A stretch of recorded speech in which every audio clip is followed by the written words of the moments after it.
Hello my dear friends, welcome to my new video.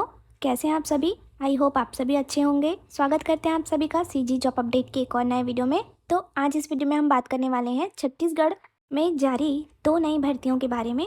तो देखिए, इसमें कुल 70 पदों पर भर्तियां की जानी है। तो पहला जो भर्ती है कार्यालय कलेक्टर जिला ई गवर्नमेंट समिति रायपुर के द्वारा जारी किया गया है आधार ऑपरेटर के पदों को भरने के लिए। साथ ही दूसरा भर्ती है पशु चिकित्सक के पदों को भरने के लिए। तो पहला जानते हैं आधार केंद्र में कार्य करने के लिए जो भर्तियां जारी की गई है उसके बारे में। तो देखिए, कुल 62 शासकीय स्थानों में आधार पंजीयन केंद्रों के संचालन हेतु आधार ऑपरेटर की भर्ती हेतु दिनांक 25/2/2026 से दिनांक 10 मार्च 2026 तक स्पीड पोस्ट के माध्यम से आवेदन कार्यालय कलेक्टर जिला ई गवर्नमेंट समिति लोक सेवा केंद्र जिला कलेक्ट्रेट रायपुर में कर सकते हैं। क्लियर है? चलिए देखते हैं रिक्त पदों का विवरण। तो पहला देखिए, शासकीय कार्यालय का नाम दिया गया है, केंद्र संख्या दिया गया है और रिमार्क दिया गया है जहां जहां खाली है वहां के लिए। तो नगर निगम जोन केंद्र संख्या 12, जोन कार्यालय 1 2 3 4 5 7 8 9 और 10 है। नगर पंचायत में केंद्र संख्या 5 अभनपुर, चंदखुरी, माना, खरोखा, तिल्दा, इस प्रकार का आपको केंद्र का नाम भी दिया गया है। प्राथमिक स्वास्थ्य केंद्र में 5 पोस्ट है जिसका नाम आप स्क्रीन पर देख पा रहे हैं, रिमार्क में दिया गया है। साथ ही कुल 36 केंद्र यहाँ पर भी दिया गया है जिसमें अलग अलग आपका केंद्र का नाम और केंद्र का संख्या यहाँ पर दिया हुआ है। क्लियर है? चलिए आगे देखते हैं इस पद के लिए आवेदन करने हेतु आपके क्वालिफिकेशन डिटेल के बारे में। तो आगे बढ़ते हैं वीडियो में, ध्यान देंगे शैक्षणिक अर्हता के बारे में। तो पहला दिया गया है शासकीय मान्यता प्राप्त संस्था से 12वीं 2 ईयर ITI 12th पास के बाद और 3 ईयर डिप्लोमा 12th पास के बाद। न्यूनतम उम्र इसमें 18 वर्ष होनी चाहिए। साथ ही आपका मान्यता प्राप्त संस्था से कंप्यूटर से संबंधित डिग्री या डिप्लोमा PGDCA DCA BCA आदि से संबंधित प्रमाण पत्र संलग्न करना अनिवार्य होगा आवेदन के साथ। आगे देखेंगे 4th नंबर के पॉइंट में, चिप्स एजेंसी में पूर्व में कार्य कर रहे हैं 2084 आधार ऑपरेटर जिनकी ID रायपुर जिला कार्यालय के माध्यम से एक्टिव कराई गई है, जो पूर्व से कार्य कर रहे हैं उन्हें प्राथमिकता दी जाएगी। क्लियर है? चलिए आगे देखते हैं। चिप्स 2084 के आधार सुपरवाइजर पास सर्टिफिकेट संलग्न करना अनिवार्य है। नए पात्र हितग्राही को 2 माह के भीतर आधार सुपरवाइजर पास सर्टिफिकेट संलग्न करना अनिवार्य है। चलिए वीडियो में आगे बढ़ते हैं। आगे दिया गया है चयन मापदंड, आधार ऑपरेटर के लिए आपका चयन कैसे किया जाएगा। तो देखेंगे पहले नंबर के पॉइंट में दिया गया है 1,50,000 का सिक्योरिटी डिपॉजिट कलेक्टर एवं अध्यक्ष जिला ई गवर्नमेंट सोसाइटी के नाम से जमा करने में समर्थ होना चाहिए। उपरांत DD के रूप में सिक्योरिटी डिपॉजिट जमा किया जाना होगा। साथ ही आगे बोला गया है जिन भी आधार ऑपरेटर का पेनल्टी UIDAI द्वारा किया गया है भुगतान आधार एजेंसी चिप्स को खाता क्रमांक यहाँ पर जो दिया गया है में नेट बैंकिंग के माध्यम से ट्रांसफर की गई राशि की स्लिप आवेदन फॉर्म में संलग्न करना अनिवार्य होगा। जो कार्यरत है उन्हें ज्यादा एक्सपीरियंस होगा इन सभी चीजों का, तो उनके लिए यह एक अच्छा मौका है। देखिए 3rd नंबर पर, आधार ऑपरेटर को जिला ई गवर्नमेंट समिति के साथ अनुबंध का निष्पादन करना होगा, यानी कार्य करना होगा। और आगे देखिए, जो पूर्व में UIDAI में किसी भी प्रकार का संप्रेषण नहीं होने वाले में एक्टिव आधार ऑपरेटर को प्राथमिकता दी जाएगी, जैसा कि पहले बोला गया था।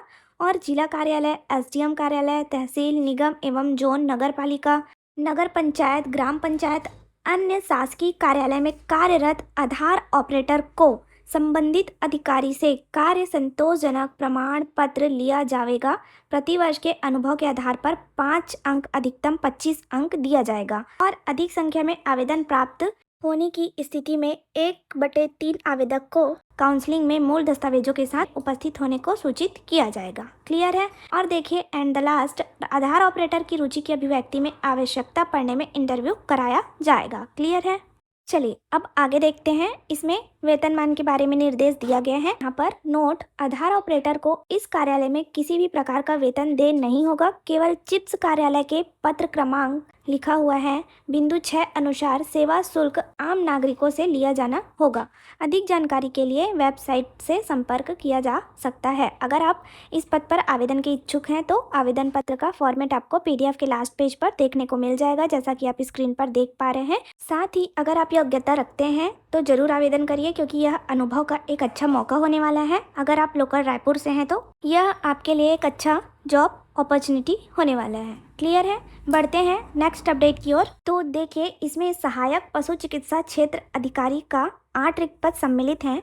यह पद डीएमएफ के अंतर्गत जारी किया गया है, जिसमें अनारक्षित में कुल 3 पद हैं, अनुसूचित जनजाति में 2 पद हैं, अन्य पिछड़ा वर्ग में 1 पद है और अनुसूचित जाति के लिए 2 रिक्त पद है। इस प्रकार टोटल 8 पदों पर यह भर्ती का नोटिफिकेशन विभाग की तरफ से जारी किया गया है। क्लियर है।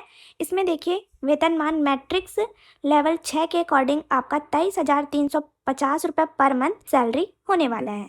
क्वालिफिकेशन की बात करें तो इसमें शैक्षणिक योग्यता veterinary polytechnic DHA diploma in animal husbandry वाले आवेदन कर सकते हैं। अगर आप योग्यता रखते हैं तो यह काफ़ी अच्छा पोस्ट है और सभी कैटेगरी के कैंडिडेट के लिए इसमें पोस्ट जारी किया गया है। क्लियर है, जैसा कि आप स्क्रीन पर देख पा रहे हैं। तो देखते हैं चयन प्रक्रिया के बारे में। तो पहला बोला गया है इसमें शैक्षणिक योग्यता के प्राप्तांकों के प्रतिशत का 80% अंक एवं अनुभव के लिए प्रति वर्ष 1 अंक के मान से अधिकतम 5 अंक प्रावधान होगा। क्लियर है।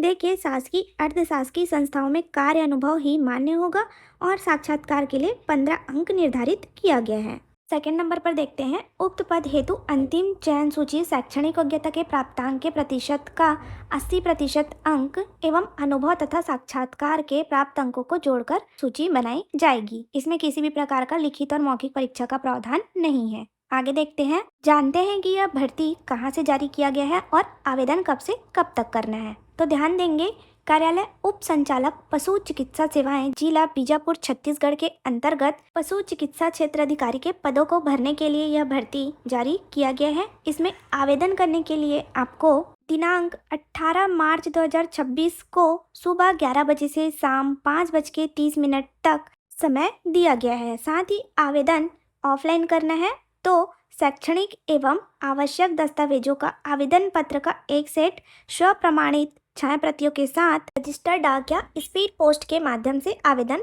जमा कर सकते हैं। क्लियर है। चलिए आगे देखते हैं इस भर्ती की नियम एवं शर्तों के बारे में। तो पहला नंबर पर ध्यान देंगे, सेवा अवधि के दौरान प्रति माह एक मुश्त मानदेय DMF मद के अंतर्गत देय होगा। इसके अतिरिक्त किसी भी अन्य प्रकार के भत्ते सुविधाएं देय नहीं होंगे। क्लियर है। आगे देखते हैं, आगे दिया गया है जो पहले से ही शासकीय अर्धशासकीय संस्था या निजी संस्थाओं में कार्यरत कर्मचारी हैं उनको संस्था के द्वारा जारी अनापत्ति प्रमाण पत्र सहित आवेदन पत्र प्रस्तुत किया जाना आवश्यक होगा, अन्यथा आवेदन पत्र विचारणीय नहीं होगा। और देखिए इस पद के लिए आपका एज लिमिट 1 जनवरी 2026 की स्थिति में न्यूनतम 18 वर्ष और अधिकतम 35 वर्ष होना चाहिए और आरक्षित वर्ग के अभ्यर्थियों हेतु लागू आरक्षण के नियमानुसार आयु सीमा में छूट प्रदान होगी। आगे दिया गया है आपको 18 नंबर के पॉइंट में ध्यान देंगे, सेवा प्रदाता पद से संबंधित काउंसिल में जीवित पंजीयन प्रस्तुत करना अनिवार्य होगा।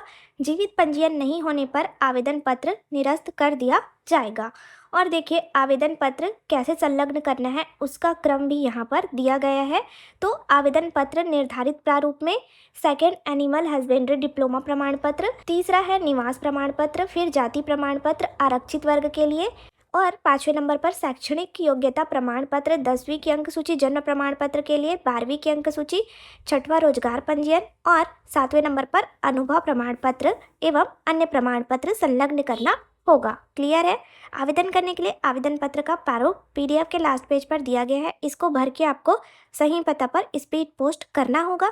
तो धन्यवाद, जुड़े रहिए ऐसी ही जॉब अपडेट के लिए CG government job update channel के साथ। वीडियो को लाइक शेयर एंड सब्सक्राइब करना ना भूलें। साथ ही बेल आइकॉन को जरूर प्रेस कर लीजिए ताकि कोई भी जॉब अपडेट आपसे मिस ना हो। मिलते हैं एक और नई भर्ती के नोटिफिकेशन के साथ नए वीडियो में, तब तक चैनल पर बने रहें।